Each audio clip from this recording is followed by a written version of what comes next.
In potem smo še srečali eno prostitutko in nama je rekla, da je to ful nevarno, da mi dve zdaj hodimo tam, tada takrat ne bom lagala, da me je bilo strah. Sem zala in rada potujem po svetu. Ja, ful smešno, ker jaz nikoli nisem tako razmišljala, da bom zdaj res potovala, ne.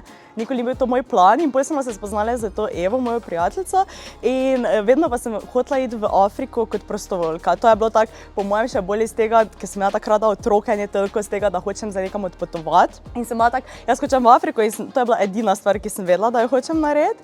In potem mi je ona enkrat rekla, da se je prijavila in je bila tako, kaj zdaj gre zraven in sem bila tako, ja, ne.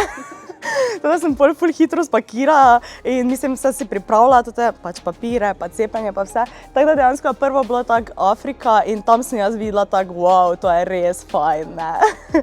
Teda tam, ta izkušnja po mojem je dala to neko ljubezen, da hočeš pol še več, pa še več. Najbolj me je kot dobro presenetila sigurno Vietnam, nisem pričakovala, res fajn je bilo. Tako, šli smo od juga proti severu in je bilo res toliko različnih stvari, ljudje so bili res prijazni, tako. Nisem tega pričakovala, da bomo imeli tako dobro izkušnjo, tako skozi bile smo, mislim, da dobre 3 tedne smo bile po Vietnamu in je bilo res ful v redu. Tako, toliko stvari se je dogajalo, ful malo za pokazati, od gor do morja, tako, res fajn.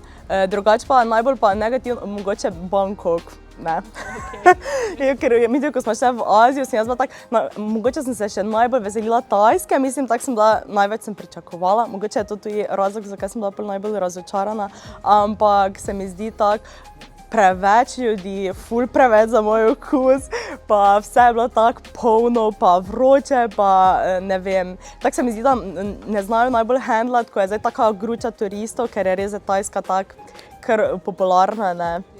In pol se štopaš povsod, gužvaš se povsod, tako da to mi res ni fajn.